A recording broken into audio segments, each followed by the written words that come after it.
All right, seniors. So today we're talking about the Battle of Gettysburg. I'm going to give you a little bit of like a prelude to that here, filling you in on events in the Eastern theater of conflict between Antietam and Gettysburg. Okay. So again, here's this drawing of the Eastern Seaboard here. This portion of it. Anyway, Antietam was September 1862. It was McClellan versus Lee. McClellan wins. Lee's invasion of Maryland fails. Okay, Lee retreats into Virginia. McClellan does not pursue him aggressively, and so Lincoln dismisses McClellan and appoints a new guy, Ambrose Burnsides, to be the commander of the Army of the Potomac. Okay, Burnsides does pursue Lee. He pursues him down here to Fredericksburg, Virginia. Okay, we mentioned this yesterday in class. Fredericksburg is on the Rappahannock River here, and there's the river. There's Fredericksburg on the other side, and then there's these bluffs where the Confederates were lined up. And Burnsides attacks, and it's a bloodbath for the Union there in December of 1862. Okay, Burnsides doesn't really improve on what he's doing after Fredericksburg, and so Lincoln dismisses him in the winter of 1863 and replaces him with this guy, Joe Hooker, called Fighting Joe Hooker. Kind of a tough guy. And Hooker and Lee engage in battle a few months later in May of 1863 at the Battle of Chancellorsville, which is very, very close to Fredericksburg. Okay, so what happened was Lee is still defending the bluffs above Fredericksburg. Hooker is still across the river. They've been spending the winter there. That's what armies do in the winter. They rest. Okay, rather than attack Fredericksburg again, which has those formidable bluffs, making it very difficult to take, Joe Hooker tries to draw Lee over here towards the west. Chancellorsville is actually a mansion, and it is situated very close to a dense forest called the Wilderness. Okay.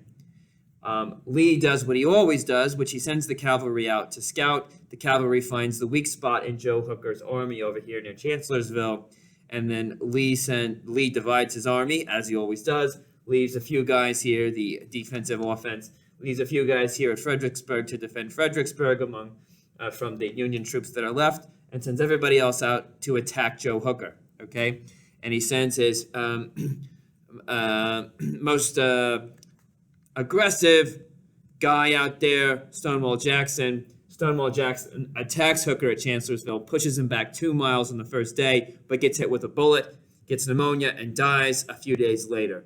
So Stonewall Jackson dies here, May 1863, at the Battle of Chancellorsville. Okay, disaster for the Confederacy. He's replaced by Jeb Stuart, one of the cavalry officers that Lee relies on. Okay, fighting goes on for a few more days here at Chancellorsville, in and around the woods called the Wilderness as well. Very dense woods filled with smoke from the gunfire. Very confusing, very brutal fight.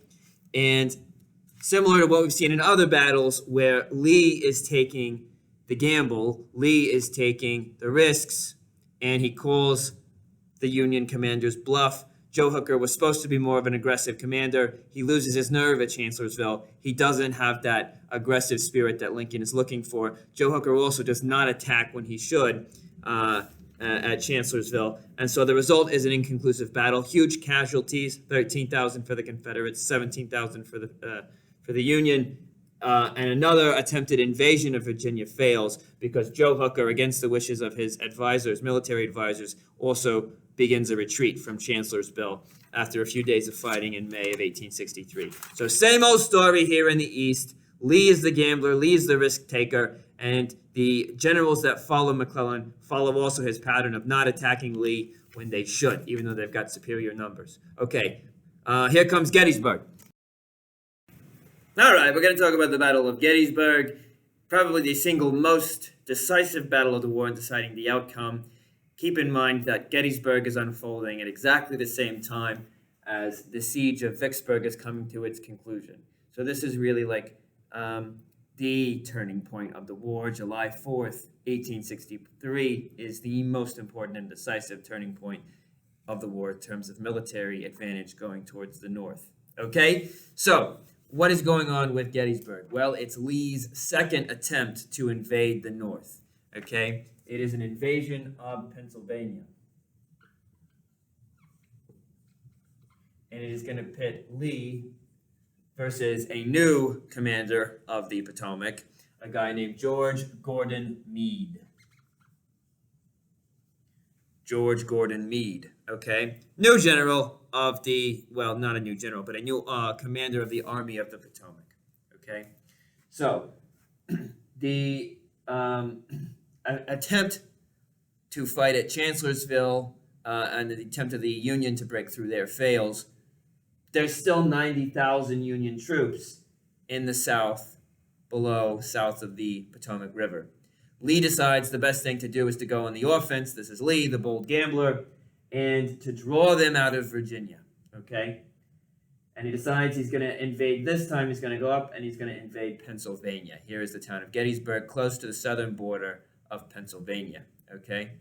Now, there were several options, and some of the people were arguing, some of the military advisors of the Confederacy were arguing they should send troops out to Vicksburg to save Vicksburg, okay? Lee says no. We should privilege Virginia over Mississippi. We should privilege the eastern theater of conflict over the western theater of conflict, okay?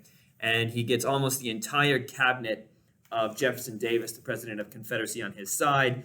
They're like, really, they love the idea of invading Pennsylvania. It's bold, it's exciting, and it could really, change the entire course of the war for the South. So they get behind it, okay? Now, right away, things start to go wrong for Lee, okay? So as the Confederate troops are marching north, he gets separated from his cavalry.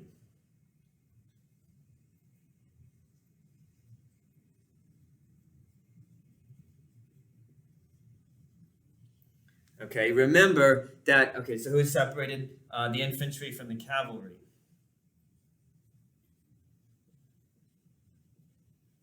And we're talking about the Confederates here. Okay, so remember what has accounted for Lee's success up to this point is his ability, the skill of the rebel Confederate cavalry and their horsemanship. They're able to outmaneuver the Union armies, the Army of the Potomac, find the weak spots, and get the information back to Lee, who then divides his army and sends a group up to attack the weak spot. That's been the source of Lee's success the whole time since in the past year, right? The boldness, but also he relies on that cavalry to give him the proper intelligence. So because the cavalry gets separated from the infantry, Lee doesn't have access to the intelligence. It's a big problem for him, okay? All right. So keep that in mind as we move into the actual battle here, which we're going to approach. Let me take a break. Be right back. All right. So again, here's Gettysburg. Lee's army is approaching it, but Lee's army is kind of moving in different units, okay? So different corps, different divisions are moving under their commanders. And the idea of Lee is that they'll rendezvous in Gettysburg. Now, as they go north, they're pillaging and foraging they're foraging as they go. Lee is forbidden pillaging; he can't control it, but he has said the soldiers should forage, that is, take what food they can find, same as Grant's guys are doing down in the south. Okay, and so one of Lee's guys, A.P. Hill is his name, decides he's going to go to Gettysburg early because there's a shoe factory there, and his guys need some shoes. So he's heading towards Gettysburg, okay? As A.P. Hill is approaching the town of Gettysburg, he runs into some Union brigades, okay? They've arrived at the same time accidentally, okay? These brigades are under the 11th Corps under the command of a guy named O.O. Howard. He's known as the Christian soldier, okay? Anyway, there's a skirmish that erupts between these guys, okay? So immediately, scouts from both armies, the Union brigades here and A.P. Hill's guys, rush to alert the rest of the forces in the area that a skirmish has broken out, okay? And so immediately you have troops from both sides rushing towards the battle, or towards what's becoming a battle, okay? And they hear the gunfire and they're moving towards it, all right? By midday, the skirmish has become a full-scale battle. This is the first day of fighting, July 1st, 1863, Okay.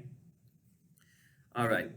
um, Lee didn't intend for this to happen. Meade didn't intend for this to happen. They're basically doing their best to get to the side of action as quick as they can as well. But by the time they get there, you've already begun the most decisive battle of the war. Okay. Now initially, here's Lee. Okay, he arrives. He's sending word to Hill and to this other guy, this other Confederate guy, Ewell. Right. Hold off. Don't give the full attack until the rest of us get here, especially one of Lee's favorite advisors, this guy named Longstreet, okay?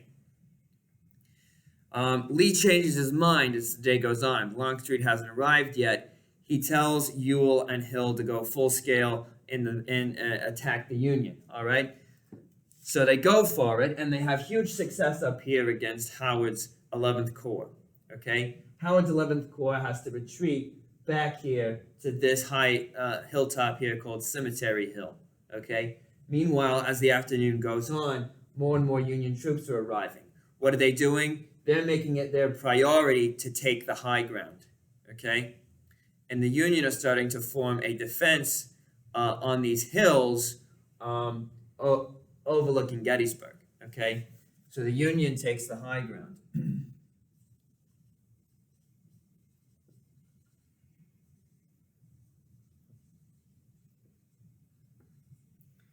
Lee knows, okay, it looks like it's a Confederate victory. They've pushed the Union back, but Lee knows that because the Union is taking the high ground, this is actually could be disastrous for the South. They're not going to win the battle until they get the high ground. Then Lee tells Ewell, attack Cemetery Hill, where the 11th Corps is retreated to, if practicable. For whatever reason, Ewell had been very aggressive earlier in the day, but for whatever reason, as the evening approaches, Ewell decides not to do it. Okay, so the battle ends the first day. That was the best shot that the rebels had, the Confederates had, of winning the Battle of Gettysburg. They might have been able to win it that day had Ewell been more aggressive. Okay, and then they would have had a victory in the North, which would have been a huge deal, right? Because the Union has not yet had a victory in the Eastern Theater of Conflict in the South in all of their attempts of invasion. But the South doesn't get it, right? Ewell doesn't attack. And as the night goes on, all the Union comes in and reinforces these hills here near Gettysburg, okay? And the Confederate line forms here, right? On the night of July 1st into July 2nd, all right? Longstreet arrives, okay? And in the night, he's conferring with Lee about what to do, okay?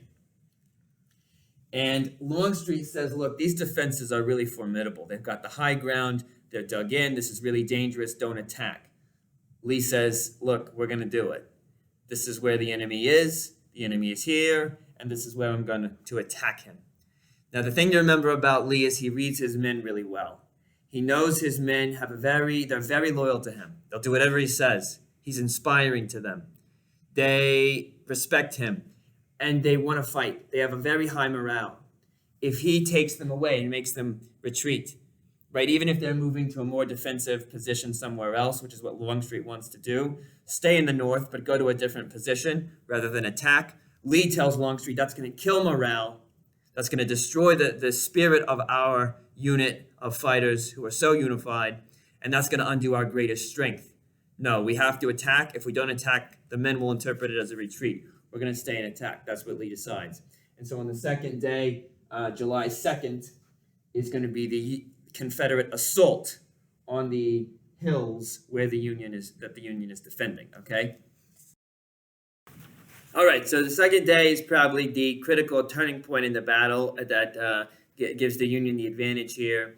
All right, remember, as I just said, Longstreet is really, his gut is not in this attack. He thinks it's a bad idea. Lee is telling him, you got to go for it. The guys will resent it. It will kill morale. You got to go for it.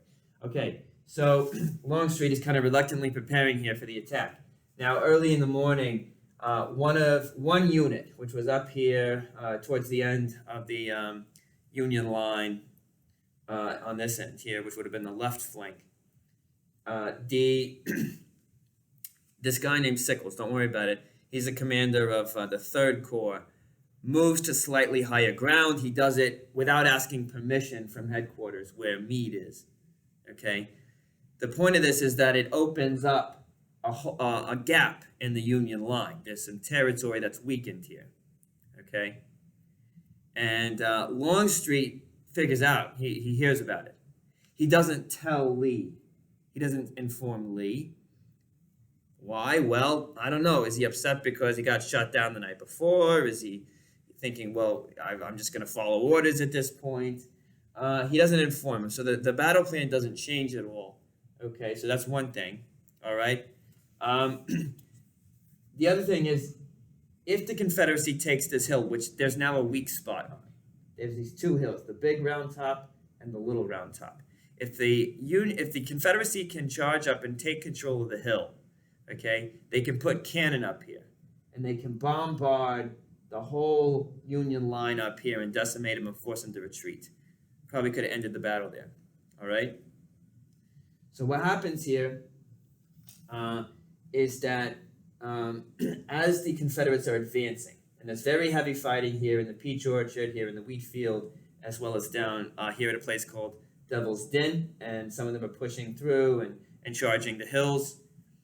As the rebels start advancing, the Union headquarters finds out that there is a gap here at Little Round Top. They order the 5th Corps to rush up the hill and defend the left flank to prevent the rebels from charging up the hill and taking it. Okay? All right, so Little Round Top, if it falls, it could lead to the Confederate victory because the Confederates could put cannon up there and bombard the Union. All right? So the 5th Corps rushes up and protects it. At the far edge here of the 5th Corps, this group that's rushed up to defend the hill, is the 20th Maine. Okay, this is a regiment under the command of Joshua Chamberlain.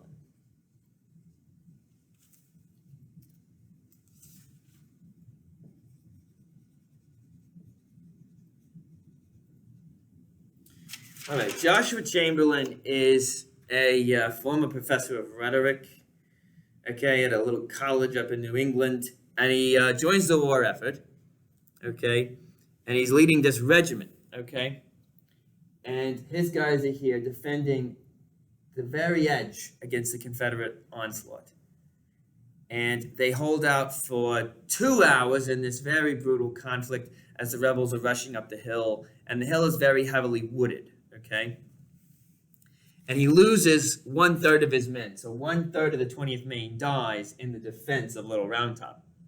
Again, if this thing falls, then the game is probably over for the Union at Gettysburg.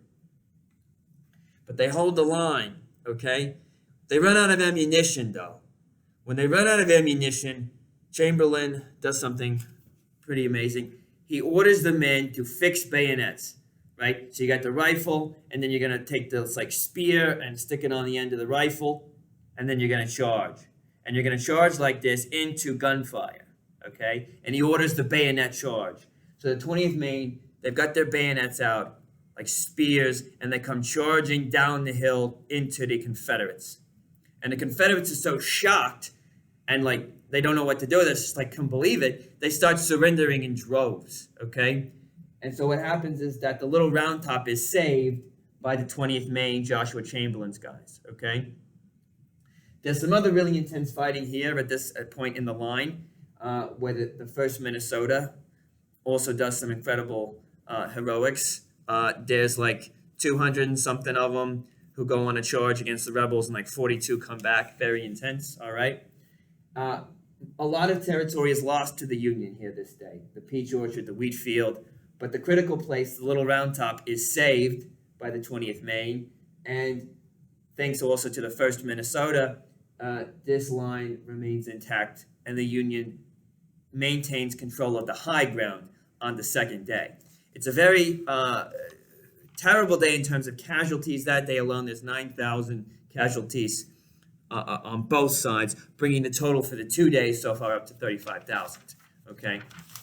All right, one more day.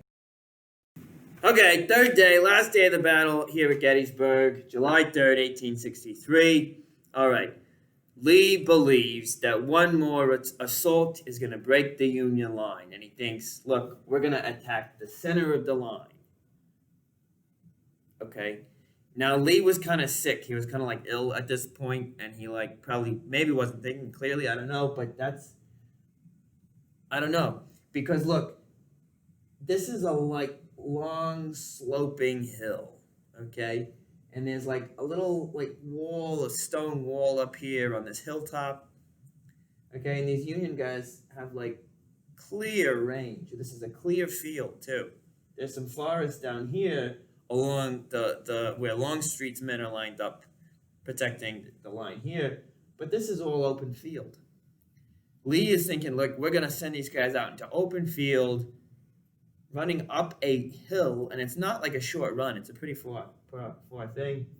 And all the while, they're going to have, like, the Union just have free, like, range to hit them with the cannon and the rifles, okay?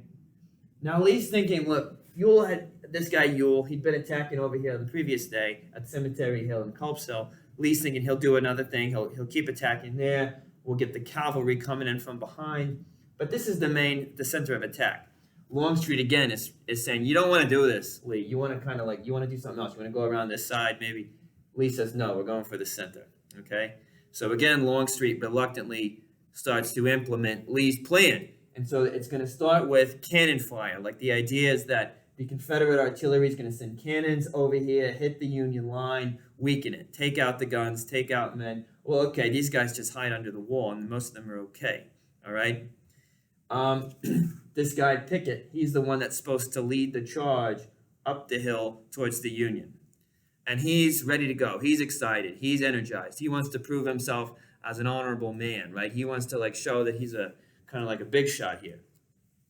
And Longstreet is firing the cannons. Pickett's saying, when are we going to get to go? When are we going to get to go charge? All right. So the cannons start at 1. About 2 hours later at 3 p.m. there, Pickett leads the charge up the hill, and it's a bloodbath. Now, look, they're all lined up for like a mile coming out, and it's like this, like spectacle. All these guys lined up, marching up towards the hill, marching towards their death, and the Union guys who saw them coming remembered it forever. Like, it was just, like, incredible, magnificent, this army coming up, this mile long of these guys moving up, walking towards their death. So, like, very brave, but, like, why would you do it? So there's about 14,000 men involved in this assault, and it's really catastrophic. About half of those guys return. So maybe about 7,000 guys return from this assault. It's crazy, and it's a complete disaster for the South. Okay, that's the end of the third day. All right. Now, the following day, Meade has the option of counterattack, okay? He kind of hesitates. He doesn't go for it right away. We've heard this. Okay, and then Lee realizes it's over, starts his retreat, okay? And then a rainstorm sets in, which really kind of prevents Meade from going on a counterattack. And so the battle ends on July 4th definitively. And we'll say Lee's retreat.